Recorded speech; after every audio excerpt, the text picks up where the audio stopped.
자, 오늘 함께 은혜 나누실 말씀은 누가복음 9장 10절부터 17절 말씀입니다. 사도들이 돌아와 자기들의 모든 행한 것을 예수께 고한데 데리시고 따로 벳세다라고 다라는 고을로 떠나가셨으나 무리가 알고 따라왔거늘 예수께서 저희를 영접하사 하나님 나라의 일을 이야기하시며 병 고칠 자들은 고치시더라. 날이 저물어 가매 12 사도가 나와 여짜오되 무리를 보내어 두루 마을과 촌으로 가서 유하며 먹을 것을 얻게 하소서. 우리 있는 여기가 빈들이니이다. 예수께서 이르시되 너희가 먹을 것을 주어라 하시니 여짜오되 우리에게 떡 5개와 물고기 2마리밖에 없으니 이 모든 사람을 위하여 먹을 것을 사지 아니하고는 할 수 없삼나이다 하였으니 이는 남자가 한 5,000명 되밀어라. 제자들에게 이르시되 때를 지어 한 50명씩 앉히라 하시니 제자들이 이렇게 하여 앉힌 후 예수께서 떡 5개와 물고기 2마리를 가지사 하늘을 우러러 축사하시고 떼어 제자들에게 주어 무리 앞에 놓게 하시니 먹고 다 배불렀더라. 그 남은 조각 12바구니를 거두니라. 아멘. 오늘은 누가복음 9장 10절부터 17절 말씀을 중심으로 오병이어로 5,000명을 먹이심 이런 제목으로 함께 새벽 예배 은혜를 나누고자 합니다. 오늘 말씀은 우리가 너무나도 잘 알고 있는 예수님의 이적 가운데서도 사복음서에 다 기록이 되어 있는 그런 오병이어로 5,000명을 먹이신 그런 사건입니다. 그 전에 7절부터 보면은요. 7절에 또 어떤 얘기가 잠깐 나오냐면은 분봉왕 헤롯에 대한 얘기가 나옵니다. 분봉왕 헤롯이 이 모든 일을 듣고 심히 당황하여 하니 이는 혹은 요한이 죽은 자 가운데서 살아났다고도 하며 혹은 엘리야가 나타났다고도 하며 혹은 옛 선지자 하나가 다시 살아났다고도 함이라. 헤롯이 가로되 요한은 내가 목을 베었거늘 이제 이런 일이 들리니 이 사람이 누군고 하며 저를 보고자 하더라. 예수님과 제자들이 나가서 복음을 전파하면서 이제는 예수님만 복음을 전하는 것이 아니라 제자들까지도 흩어져서 복음을 전하다 보니까 엄청나게 그 복음 전하면서 많은 능력과 이적이 나타났습니다. 제자들에게도 예수님께서 능력과 권세를 주시고 병을 고치고 귀신을 쫓아내는 그런 능력을 주셨기 때문에 제자들도 가는 곳마다 그런 능력이 나게 되었고 그로 인해서 예수에 대한 그런 인기 또 명성이 점점 더 높아지게 되었습니다. 그런데 이렇게 인기와 명성이 높아지면서 그 소문도 여러 가지로 이제 퍼지게 되었는데 그러다 보니까 이 분봉왕 헤롯 그 당시 그 지역을 다스리고 있던 이 헤롯 왕이 그 소문을 들은 거예요. 근데 이 소문을 듣는데 매우 당황할 수밖에 없었던 것이 그 예수님에 대해서 여러 가지 추측과 소문이 막 무성하였는데 죽은 침례 요한이 다시 살아났다. 또 엄청난 이런 이적을 행하는 것을 보니까 엘리야 선지자가 다시 이렇게 나타난 것이 분명하다. 이런 얘기도 하고 그리고 아마 이게 모르긴 몰라도 옛날 선지자 중에 하나가 다시 이렇게 살아난 것 아닌가 이러한 추측과 소문이 막 돌다 보니까 그 가운데서 가장 두려워했던 자가 바로 이 헤롯입니다. 왜냐하면은 이 헤롯은 그 하나님의 선지자였던 침례 요한을 죽인 자죠. 원래 자기도 이렇게 죽일 마음은 없었는데 이 아내 헤로디아라고 하는 그 아내가 계속해서 청을 죽여달라고 소원을 하니까 결국은 그 거절할 수가 없어서 요한을 목을 베서 죽이게 됩니다.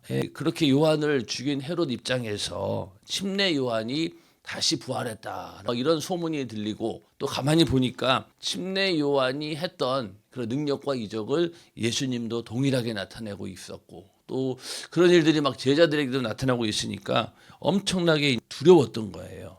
하나님의 그 선지자를 아무런 이유 없이 죽였다라고 하는 그런 죄로 인해서 양심의 가책을 받고 죄책감에 시달리고 있었습니다. 그런데 아무리 생각해봐도 이 예수에 대한 정체를 알 길이 없지요. 왜냐하면 내가 목을 베어서 분명히 죽였는데 그가 어떻게 다시 침례 요한일 수 있겠는가? 그러면 과연 그의 정체는 무엇인가? 이러면서 매일 밤마다 아마 두려워서 잠을 못 잤을 거예요. 이런 갈등 때문에. 왜 무고한 사람을 죽였는데 그것도 그냥 보통 사람이 아니잖아요. 유대인들이 전부 다 혹시 이 사람이 메시아가 아닌가 할 정도로 엄청나게 많은 지지를 받고 있던 그런 하나님의 선지자를 겁도 없이 그냥 죽였으니 이 밤마다 이게 얼마나 두려웠겠으며 또 얼마나 이 참 피가 마르는 것 같은 그런 갈등들이 있었을 거예요. 그래서 이 헤롯은 계속 예수님을 직접 보고 확인하기를 소원했습니다. 그런데 이러한 생각은 생각으로 끝나게 되었고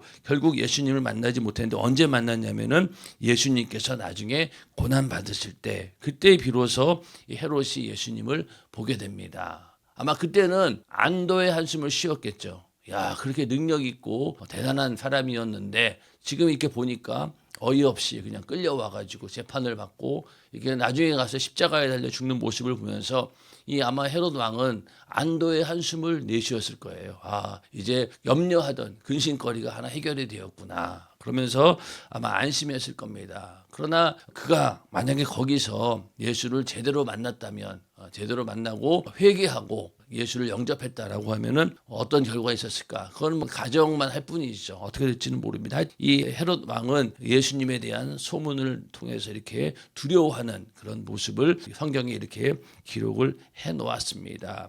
그러면서 곧이어 이 오병이어에 대한 이적에 대한 사건이 나오는데 12 사도들이 전도 여행을 다 마치고 돌아옵니다. 뭐 기록에 보니까 한 이 전도 여행의 기간이 한 6개월 정도 그 정도 된다 그러더라고요. 그 전도 여행을 다 마치고 돌아와서 자기네들이 행했던 일들을 낱낱이 이제 예수님께 보고를 하죠. 그러니 그 예수님께서 명하신 대로 자기네들이 복음을 전하면서 막 귀신을 쫓아내고 또 병든 자를 고치는 그러한 권세와 능력을 행하면서 성공리에 모든 전도 여행을 마치고 왔으니 그들이 얼마나 그 기쁨과 흥분으로 막 들떠 있었겠냐고요. 자기네들이 나가서 복음을 전파하고 막 손을 얹었을 때 막 병이 낫고 귀신이 떠나가는 그런 일들을 직접 자기들이 경험했으니 얼마나 기뻐했고 또 흥분에 들떠 있었겠냐고요.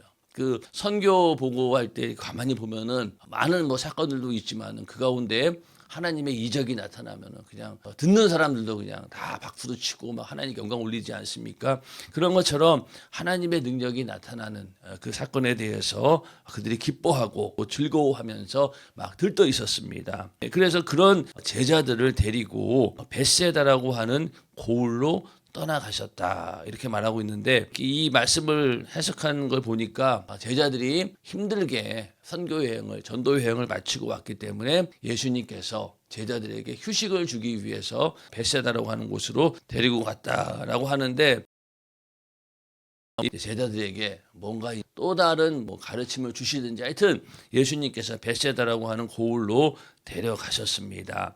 그런데 원래는 제자들과 조용히 시간을 보내려고 했던 것 같아요. 그런데 이 가는 이제 바로 가는 길을 보니까 사람들이 계속 쫓아옵니다. 엄청나게 많은 사람들이 쫓아오다 보니까 안 되겠다 싶어가지고 배를 타고 이제 한적한 이 벳세다로 가신 거예요. 그런데 이 많은 사람들이 예수님과 제자들이 이 배를 타고 가는 걸 본 거예요.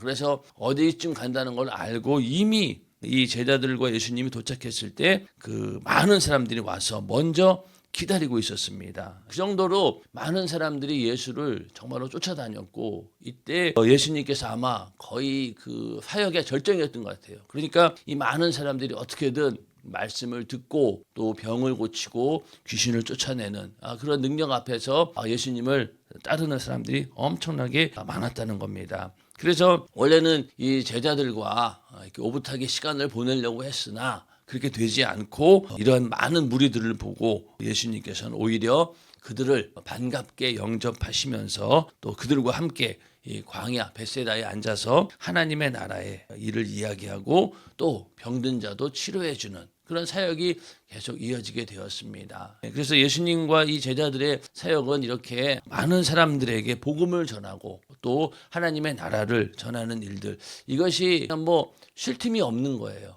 잠깐의 쉴 틈도 없이 또 언제든지 그 말씀을 듣기를 원하고 또 그 병을 고치기를 원하는 그런 자들에게 마다하지 않으시고 언제나 그들을 오히려 영접하고 환영하고 받아들였다라는 모습을 우리는 볼 수 있습니다. 우리들도 뭐 주의 일을 하면서 또 사역을 하면서 어떨 때는 정말 우리 쉬고 싶을 때도 있을 것이고 거리를 두고 시간을 두고 나 혼자만의 시간을 가졌으면 좋겠다라는 그런 마음을 가질 때가 사실은 많이 있습니다. 그런데 그걸 가만히 두질 않아요. 가만히 두지 않습니다. 이제 목회자 세미나를 위해서 가면은 사역자들이 있잖아요. 그러면은 특히 이제 신방 다니는 목회자들은 항상 이제 올 때 양복을 가져와요. 검은 양복을 가져옵니다. 왜 그러냐면은 성회 중간에 갑자기 그냥 상가집이 생기고 그러면은 또 그냥 가야 되는 거예요. 그리고 또 만약에 급한 환자가 있다. 또 지금 막 이렇게 운명을 바로 이제 다해가는 임종을 앞두고 있는 그런 사람들이 있다. 그러면은 그냥 모든 행 다 제쳐놓고 가야 됩니다. 그리고 예배 때도 마찬가지입니다. 예배 때도 교구장님들이나 또 이렇게 사역자들 보면은 항상 갑자기 막 전화 와가지고 지금 위급한 환자가 있습니다. 그러면 그냥 뭐 다 마다 않고 예배 중간에도 가서 그 영혼을 보살피는 일을 우선합니다. 그런 것처럼 우리의 사역도 사실은 쉴 날이 없죠. 특히 연세중앙교회에는 사역자들이 주중에 쉬는 날이 없습니다. 1년 내내 그냥 연중무휴로 그냥 계속 돌아갑니다. 예수님께서도 그렇게 하셨기 때문에 또 제자들도 그랬기 때문에 우리도 그렇게 하는 것이고 또 당연히 그게 당연한 것이죠. 그렇게 막 계속 성도들이 몰려오고 만약에 내가 아무리 피곤해도 힘들고 어려워도 기도해달라고 오는 성도들 절대로 목회자 입장에서는 거절할 수가 없습니다. 다만 거절하는 이유는 내가 아직 영적으로 충분한 기도로 준비가 되지 않았고 또 내가 이렇게 기도할 만한 영역이 없을 때 그럴 때 마지못해서 거절하는 경우도 있겠지만은 그런 경우보다는 대부분 아픈 성도들이 오거나 그러면은 다 이렇게 예수님처럼 영접하고 또 그들을 위해서 진심으로 기도해 줄 수밖에 없는 것이 바로 영혼을 섬기는 자들입니다. 그래서 예수님도 지금 베세다라고 하는 곳에 가서 제자들과 함께 시간을 보내려고 했으나 그런 계획이 다 무산되어지고 거기서 오히려 더 많은 사람들이 모여서 말씀을 나누는 그런 현장이 되어버린 겁니다. 그런데 이 베세다 광야에서 예수님의 말씀을 들었던 이 무리들이 얼마나 은혜를 받았는지 은혜를 받으니까 이 시간 가는 줄 모른 거예요. 그러니까 날이 저물 때까지 그 말씀에 이렇게 푹 빠져 있었습니다. 어떤 말씀을 하셨는지는 모르겠지만 하여튼 이 많은 사람들이 오랜 시간 동안에 말씀에 푹 빠져가지고 밥 먹는 시간도 다 잊어버리고 그 말씀에 푹 빠졌던 거예요. 그러니까 저녁이 되니까 이제 허기가 진 거죠. 그래서 우리 교회에도 초창기 때 담임 목사님이 부흥성회를 하시면은 오전에 한 10시에 말씀이 들어가면은 한 2시나 3시에 끝납니다. 그러면 뭐 점심 먹을 시간이 지났는데 어떡합니까? 글쎄요, 그때는 그런 생각을 해보질 않았던 것 같아요. 다들 그냥 말씀 듣는 일에, 은혜 받는 일에 집중하고 거기에 있다 보니까 뭐 밥 먹는 시간이 지나도 전혀 거기에 대해서 개의치 않았던 것 같아요. 그리고 그냥 말씀 듣는 데 심취해가지고 벌써 2시네 막 오히려 더 아쉽죠. 통성기도하게 되면은 오늘 또 오전 타임이 끝났구나. 그럴 정도로 이 2시, 3시 그러고 나서 또 저녁에 또 한 7시 한 반쯤에 뭐 찬양한다고 치면은 거의 뭐 1시나 2시 이렇게 끝납니다. 어떨 때는 더 늦게 끝나는 경우도 있고 그만큼 하나님 말씀을 듣고 은혜에 흠뻑 빠지게 되면은 시간 가는 줄 모르게 됩니다. 그리고 밥 먹는 때도 다 잊어버리죠. 아마 다 경험해 보셨을 거예요. 그런데 점점 하나님 말씀에 내가 은혜가 되지 않고 또 그 말씀에 푹 빠지지 않다 보니까 점점 설교 말씀이 길다고 느껴지기 시작합니다. 그러니 요즘에는 뭐 1시간만 넘어가도 그냥 난리가 나잖아요. 우리 연세중앙교회가 예전보다 예배 시간이 그렇게 많이 줄었음에도 불구하고 여전히 어떤 사람들은 예배 시간이 길다 끊임없이 얘기를 합니다. 그러나 담임 목사님의 입장에서는 그런 것 같아요. 자, 주일날 일찍 끝나면은 사실 뭐 할 겁니까? 뭐 할 거예요? 일찍 끝나면은. 그렇죠? 일찍 끝나면은 뭐 할 거며 만약에 예배 빨리 끝났어요. 물론 예배 빨리 끝내고 다음 충성을 위해서 준비하고 뭐 이런 또 다음 예배를 위해서 분주하게 준비하는 사람들도 있겠죠. 그러나 그렇게 빨리 예배 끝나기를 원하는 사람들은 끝나고 그렇게 살지 않아요. 빨리 뭐 집에를 가든 다음 자기 일을 하거나 육신의 편안함을 위해서 쫓는 건데, 그런데 만약에 그러니까 그렇게 예배 일찍 끝나면은 나머지 시간들을 뭐 육신의 시간으로 그냥 쓸 거 아닙니까? 주일날 그것도. 그러니 담임 목사님 입장에서는 단 몇 분이라도 단 30분이라도 더 예배 시간 가운데 있다 보면은 성도들이 거기서 은혜 받고 또 영적으로 새롭게 변화될 수 있지 않겠느냐, 그런 기대감을 가지고 그렇게 예배를 1부부터 오후 예배까지 이렇게 두면서 하루 종일 주님과 함께 있기를 원한다는 거예요. 그런 담임 목사의 심정, 또 그 심정이 담임 목사님의 마음은 아닐 거 아니에요. 주님의 심정이잖아요. 하나님이 원하시는 바거든요. 그러니까 어떻게든 예배 시간에 말씀을 더 듣게 하고 예배 시간을 통해서 은혜 받을 수 있도록 계속 시간을 주는 것, 이게 바로 성도들을 위한 어떻게 보면은 배려이죠. 그거보다도 더 큰 복이 어디 있겠냐고요. 그런데 그거를 육신의 생각을 가지고는 이해가 안 되죠. 왜 저렇게 설교를 오래 할까? 그러면서 내 안에 은혜가 없다 보니 더 이 설교 듣는 것이 점점 싫어집니다. 그 얘기는 결국 뭐예요? 그냥 형식적으로 오늘 주일이니까 예배 드렸다, 그걸로 만족하고 빨리 그냥 끝내고 남은 시간 그냥 내가 원하는 대로 쓰고 싶은 거예요.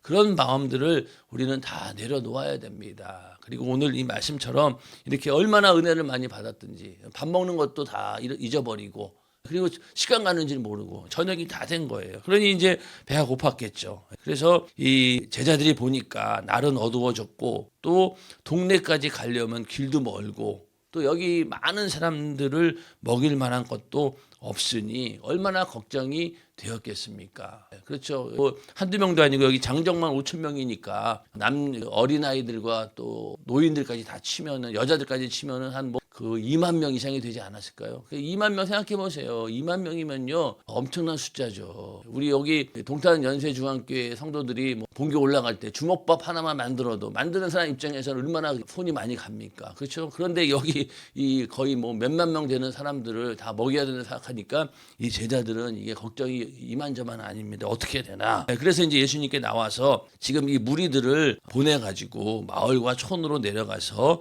거기서 유하면서 먹을 것을 얻게 하소서. 여기 우리가 있는 이곳은 빈들 광야입니다. 이렇게 예수님께 말했습니다. 그런데 예수님께서는 너무나 뜻밖의 말씀을 하셨죠. 너희가 먹을 것을 주어라. 이 말씀을 딱 듣는 순간 제자들 입장에서 어떻게 됐을까요? 기가 막힌 거죠. 아니 뭐 먹을 거 맡겨놨나? 우리한테 뭐 맡겨놓은 것도 아니고 주라고 하니 참 아마 이게 도대체 예수님이 제정신이신가 이러면서 굉장히 의아해했을 거예요. 그리고 이 도대체 뭘 가지고 이 많은 사람들을 먹일 수 있겠는가? 그러면서 부정적인 생각을 했는데 아마 저도 마찬가지고 여기 있는 사람 모두 다 이런 상황이었으면 똑같은 행동하지 않았겠어요? 이렇게 엄청난 많은 사람들 먹이라고 하는데 뭘로 먹일 건데요? 당장 아무것도 없는데. 그렇지 않습니까? 이제 그렇게 부정적인 생각을 갖고 있었는데 그들 중에 한 사람, 이제 안드레라고 하는 사람이 보리떡 5개와 물고기 2마리를 구해 가지고 와서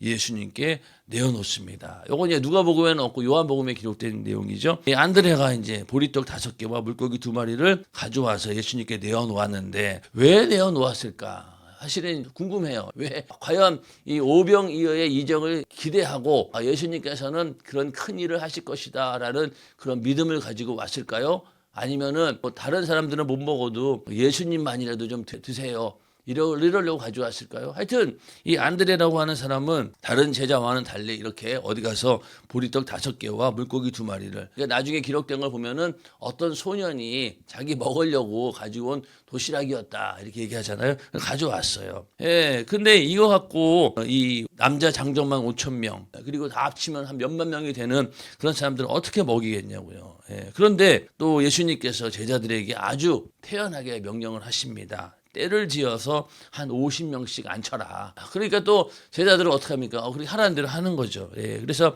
다 앉히고 나서 예수님께서 떡 5개와 물고기 2마리를 가지고 하늘을 우러러 감사 기도를 드리면서 제자들에게 떼어서 나눠주기 시작합니다. 이거 참 요즘 시대였으면 아마 비디오로 찍어놨을 텐데 핸드폰으로 다 촬영해놓고 그래서 뭔가 근거 자료가 있었을 텐데 이때는 뭐 궁금해요. 이게 어떻게 나눠줄 때마다 이게 어떻게 막 이게 물리적으로는 불가능한 일이잖아요. 근데 그런 거를 직접 제자들은 보게 됩니다. 그래서 예수님의 손에서 계속 이 떡과 물고기가 떼어져 나오게 되고, 그리고 그 무리 앞에다가 떡과 물고기를 계속 나르다 보니까 모두가 그걸 다 먹고 배불리 먹고, 그리고 12바구니의 음식이 남았다. 이 정도로 아주 풍성하게 거기 있는 사람들을 다 먹이신 사건이 바로 오병이어의 사건입니다. 엄청나죠. 그러니 나중에 여기에 있던 무리들이 예수를 어떻게 생각했겠어요?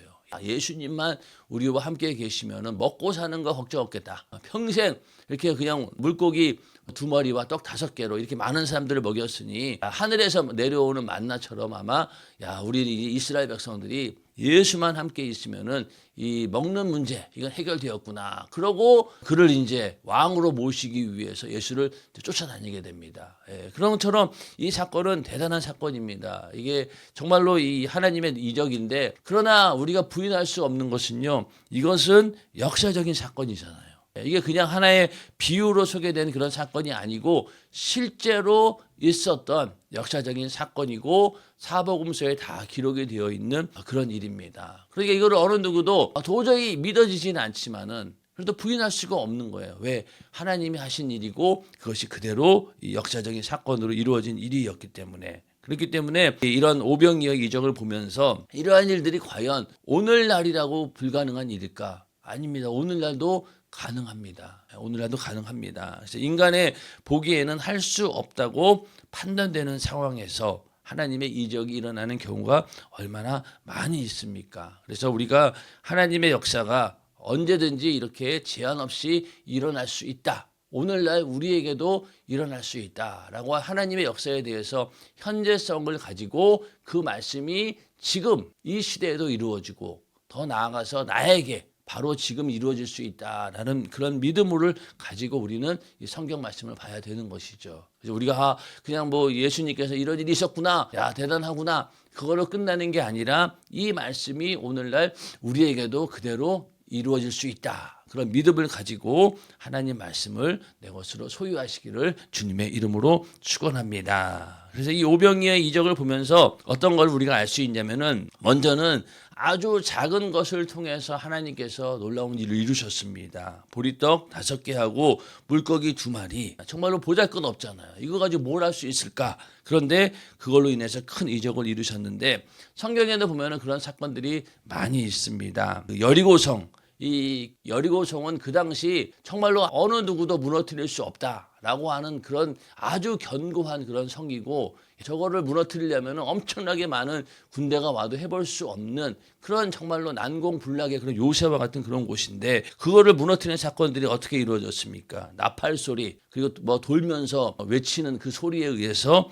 그 여리고성이 완전히 무너졌던 그런 사건들도 있었고, 또 다윗이 거인 골리앗을 쓰러뜨릴 때 뭘 이용했습니까? 갑옷이나 그런 무기를 쓴 것이 아니라 훈에 쥐고 있던 물맷돌, 그걸 가지고 이 거인 골리앗을 한 방에 쓰러뜨립니다. 역시 아주 하찮은 작은 자, 또 그가 가지고 있는 물맷돌 하나로 이 이스라엘을 위태하게 만들었던 거인 골리앗을 그대로 쓰러뜨린 그런 사건들이 있죠. 그래서 하나님의 이적과 역사는 이렇게 아주 작은 것을 통해서 일어나는 그 이유가 뭘까요? 바로 이것은 인간의 힘으로 한 것이 아니라 하나님께서 하신 일이다. 하나님의 능력과 영광을 더 크게 드러내기 위해서 오히려 작은 것들을 가지고 하나님께서 역사하신 겁니다. 그러니까 오늘날 우리들도 얼마나 연약하고 보잘것없습니까? 그렇지 않습니까? 세상의 여러 가지 기준으로 봤을 때는 부족한 게 많지요. 그런데도 하나님께서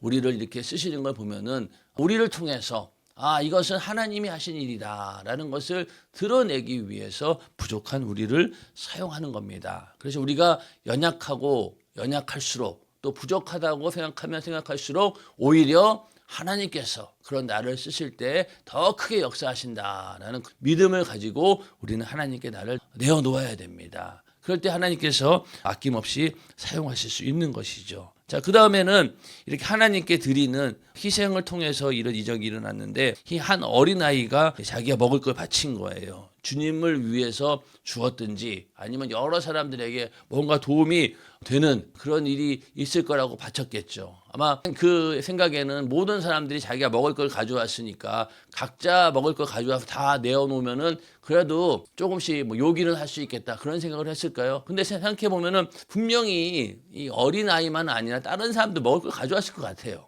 그렇죠? 다른 사람은 다 안 내놨는지 안 내놨는지 우리도 어디 간다고 생각하면은 항상 준비하잖아요. 지난 주일날도 본교 올라간다고 하니까 다들 그냥 바리바리 준비해가지고 잔뜩 싸가지고 가잖아요. 그런데 아마 이 오병이어 이 사건 여기도 베세다 광야에서도 이 어린아이만 과연 이게 있었을까요? 아마 다른 사람들도 있었을 것 같아요. 근데 안 내놓은 거죠. 나 먹기도 부족한데. 그런데 이 애는 하여튼 이걸 내려줬어요. 그랬더니만은 거기에서 엄청난 이적이 일어났던 겁니다. 또 뭐 예수님께서 과연 만약 아무도 안 가져왔다. 그런다 해서 그 자리에서 그런 오병의 이적이 안 일어났을까? 또 그것도 아닐 겁니다. 그러나 하여튼 하나님께서는 그 작은 믿음을 보신 거예요. 안드레라고 하는 제자도 왜 예수님께 그걸 가져왔을까? 그래도 주님이 뭔가라도 할 수 있지 않을까? 하나님의 그 능력을 기대하고 가져온 겁니다. 그랬더니 놀라운 역사가 일어난 거죠. 성경에도 보면은 그 사르밧에 있던 과부가 이 빵 한 개 만들 분량의 그 기름과 밀가루 그걸 선지자에게 준 거죠. 하나님의 사람에게 드렸습니다. 그랬더니만은 그거 자기의 마지막 양식이잖아. 이거 만약에 다 주고 나면 먹을 게 없고 굶어 죽어야 될 판이었는데 그렇게 드렸더니만은 3년 6개월 이 대기근 동안에 양식이 떨어지지 않는 그런 이적을 체험하게 됩니다. 그래서 우리가 하나님께 어떤 경우에는 나의 모든 것을 다 바치고 도저히 이제 나는 아무것도 없다. 그렇게 생각할 때 하나님께서 오히려 더 큰 것으로 채워주시는 역사가 있을 줄로 믿습니다. 여러분 우리들도 그런 거에 대해서 항상 하나님께서 더 좋은 것을 주시고 더 큰 것으로 보답해 주신다라는 그런 믿음을 가지고 하나님께 나를 드리는 그런 믿음의 삶이 되기를 주님의 이름으로 축원합니다. 또 에스더라고 하는 사람은 어떻습니까? 자기의 죽음을 각오하고 죽음을 정말 각오하지 않고는 왕께 나갈 수 없는 거예요. 괜히 거기서 왕 앞에서 오늘 나와 함께 해달라고 했다가는 만약에 거기에 대해서 왕이 거부하면 그냥 죽어야 됩니다. 그런 입장에서 이 아하수에로 왕 앞에 나갔습니다. 그래서 결국은 그 유다 민족 전체를 구할 수 있지 않았습니까? 그런 것처럼 한 사람의 그런 희생과 또 한 사람을 하나님께 죽으면 죽으리라고 하는 그런 하나님께 드렸을 때 하나님의 놀라운 이적이 일어났던 것입니다. 또 이 오병이어의 사건은 바로 기도를 통해서 일어난 이적입니다. 주님은 하나님의 아들이시잖아요. 그럼에도 불구하고 하나님께 먼저 기도했고 그 기도가 하나님이 일하실 수 있는 결정적인 일을 하게 됩니다. 그래서 그 기도를 통해서 늘 하나님의 이적은 나타난다. 야고보서 5장 17절에서 18절에 보면은 엘리야는 우리와 성적이 같은 사람이로되 우리와 똑같은 그런 사람이라는 거예요. 저가 비 오지 않기를 간절히 기도한즉 3년 6개월 동안 땅에 비가 아니 오고 다시 기도한즉 하늘이 비를 주고 땅이 열매를 내었느니라. 이렇게 기록하고 있습니다. 엘리야가 우리와 똑같은 사람이었다는 거예요. 그래서 이 아합왕과 그 바알 신과의 싸움에서 엄청난 승리를 거둡니다. 그런데도 불구하고 그 이후에 그 엘리야의 모습을 보면 어떻습니까? 무서워가지고 도망치고 그런 모습을 볼 때 이 엘리야가 하나님께 크게 쓰임 받았지만은 결국은 아주 연약하고 초라한 인간에 불과한 거예요. 그걸 성경은 보여주고 있는 거죠. 그러나 그의 기도가 하나님을 일하시게 했고 바알 신을 다 무너뜨리고 그리고 또 비가 오지 않았는데 하늘에 비를 내리는 그런 대자연의 역사까지도 주관하는 그런 이적이 일어났던 것입니다. 그래서 오늘 이 오병이어의 사건을 우리가 다시 한번 하나님 말씀을 통해서 읽고 은혜를 나누면서 우리 안에도 이러한 하나님의 놀라운 이적과 역사가 일어나기를 주님의 이름으로 축원합니다. 우리 눈에는 불가능한 것처럼 보이고 도저히 아무것도 보이지 않지만은 그러나 믿음의 눈을 가지고 반드시 하나님께서 역사하신다라는 그런 믿음으로 우리에게 맡겨진 사명 또 사역 잘 감당하고 무엇보다도 많은 영혼 살리는 것이 우리의 목적입니다. 그런데 당장 눈으로 봤을 때는 보이는 게 없어요. 불가능해 보입니다. 아무리 이 지역에 나가서 전도해도 쉽게 열매가 맺혀지지 않습니다. 우리가 노력한 시간과 또 투자한 모든 것들에 비해서 이 열매가 당장 눈에 보이지 않아요. 그러나 이 동탄연세중앙교회가 세워진 것도 여러분 이런 성전을 세우리라고 생각했습니까? 그렇지 않잖아요. 그런 것처럼 반드시 하나님께서 우리의 기도를 들어주시고 우리의 믿음 가운데 놀라운 역사를 이루실 것이다 라는 그런 믿음만은 우리가 변치 않고 하나님의 그 말씀을 붙들고 기도하고 반드시 하나님께서 때가 되면은 이루신다, 그런 믿음으로 끝까지 포기하지 않고 기도하는 우리 모두가 되기를 주님의 이름으로 축원합니다. 이 시간 기도하겠습니다.